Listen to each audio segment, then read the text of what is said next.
أعوذ بالله من الشيطان الرجيم بسم الله الرحمن الرحيم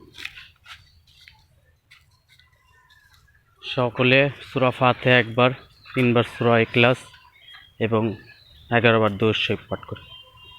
আউযু বিল্লাহি মিনাশ শাইতানির রাজিম বিসমিল্লাহির রহমানির রহিম আলহামদুলিল্লাহি রাব্বিল আলামিন আর রহমানির রহিম মালিকি ইয়াউমিদ্দিন إياك نعبد وإياك نستعين اهدنا الصراط المستقيم صراط الذين أنعمت عليهم غير المغضوب عليهم ولا الضالين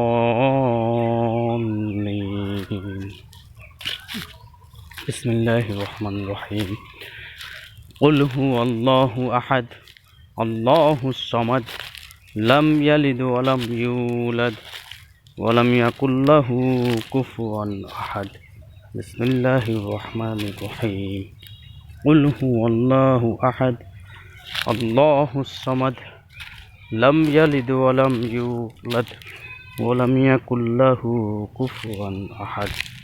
بسم الله الرحمن الرحيم قل هو الله أحد الله الصمد لم يلد ولم يولد ولم يكن له كفوا أحد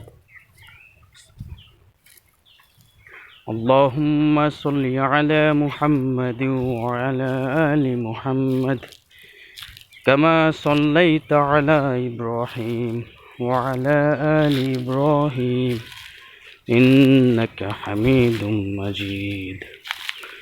اللهم بارك على محمد وعلى آل محمد كما باركت على إبراهيم وعلى آل إبراهيم إنك حميد مجيد اللهم صل على محمد وعلى آل محمد كما صليت على إبراهيم وعلى آل إبراهيم إنك حميد مجيد اللهم بارك على محمد وعلى آل محمد كما باركت على إبراهيم وعلى آل إبراهيم إنك حميد مجيد اللهم صل على محمد وعلى آل محمد كما صليت على إبراهيم وعلى آل إبراهيم إنك حميد مجيد اللهم بارك على محمد وعلى آل محمد كما باركت على إبراهيم وعلى آل إبراهيم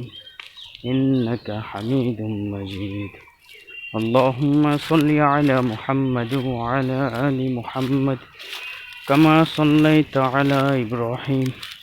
وعلى آل إبراهيم إنك حميد مجيد اللهم بارك على محمد وعلى آل محمد كما باركت على إبراهيم وعلى آل إبراهيم إنك حميد مجيد اللهم صل على محمد وعلى آل محمد كما صليت على إبراهيم وعلى آل إبراهيم إنك حميد مجيد اللهم بارك على محمد وعلى آل محمد كما باركت على إبراهيم وعلى آل إبراهيم إنك حميد مجيد اللهم صل على محمد وعلى آل محمد كما صليت على إبراهيم وعلى آل إبراهيم إنك حميد مجيد اللهم بارك على محمد وعلى آل محمد كما باركت على إبراهيم وعلى آل إبراهيم إنك حميد مجيد اللهم صل على محمد وعلى آل محمد كما صليت على إبراهيم وعلى آل إبراهيم إنك حميد مجيد اللهم بارك على محمد وعلى آل محمد كما باركت على إبراهيم وعلى آل إبراهيم إنك مجيد اللهم صل على محمد وعلى آل محمد كما صليت على إبراهيم وعلى آل إبراهيم إنك حميد مجيد اللهم بارك على محمد وعلى آل محمد كما باركت على إبراهيم وعلى آل إبراهيم إنك حميد مجيد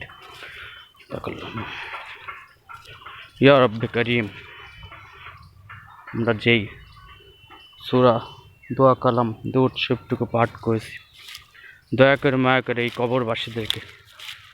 এই ওসিলে আপনি মাফ করিয়া দিন। এই কবরবাসীদের রুহের উপর আপনি এই সওয়াবটুকু পৌঁছে দেন। বিশেষ করে জনাবে হজরত মুহাম্মদ সাল্লাল্লাহু আলাইহি ওয়াসাল্লাম, আমাদের প্রিয় হাবিবের রওজা মুবারকে এই সওয়াবটুকু হাদিয়াতান পৌঁছে দিন। আল্লাহ, রমজানুল মোবারক মাস শেষ, এই শাওয়াল মাস তাদের সকল কবরবাসী থেকে মাফ এবং নাজাত। বাবা আদম আলাইহিস সালাম থেকে শুরু করে এই পর্যন্ত যত নরনারী, মুসলিম নরনারী কবরের মধ্যে শায়িত আছে, সকলকে আপনি মাগফিরাত এবং নাজাত দান করুন। বিশেষ করে আমাদের এই সাসানিয়া এই কবরস্থানে যারা শায়িত আছে, তাদেরকে মাগফিরাত এবং নাজাত দান করুন। আশপাশের সোনাতলা, ভেটপাড়া, কেশওয়ান, টলট, পুরোপাড়া যত কবরস্থান আছে, সকল কবরস্থানের শায়িত মুর্দাগণের উপর আপনি মাগফিরাত এবং নাজাতের একটা ব্যবস্থা করিয়া দিন। আল্লাহ, আপনি আমাদের দোয়াটুকু হুজুর পাক সাল্লাল্লাহু আলাইহি ওয়াসাল্লামের তৌফিলে কবুল আর মঞ্জুর করে নিন। আল্লাহ, সকলকে যার যার আত্মীয় স্বজনের কবর জিয়ারতের উদ্দেশ্যে দোয়া কালাম পাঠ করে পাঠানোর তৌফিক দান করুন। যারা জীবিত আছে ময় মুরব্বী, সকলকে নেক হায়াত দান করুন, তাদের হায়াতের মধ্যে বরকত দান করুন। আল্লাহ, বিশেষ করে আমাদের মাতা পিতা যাদের জীবিত আছে, তাদের ছায়াকে আমাদের জন্য দীর্ঘায়িত করুন। যারা মৃত্যুবরণ করেছে, আল্লাহ, তাদেরকে আপনি মাগফিরাত এবং নাজাত দান করুন। ইয়া রব্বে করিম, যেদিন মৌত দিবেন ওদিন ইমানের নিরস্বের শহীদ মৃত্যু দান করেন এবং আমাদের সকলের মুখে জারি করিয়া দেন, লা ইলাহা ইল্লাল্লাহু মুহাম্মাদুর রাসূলুল্লাহ সাল্লাল্লাহু আলাইহি ওয়াসাল্লাম।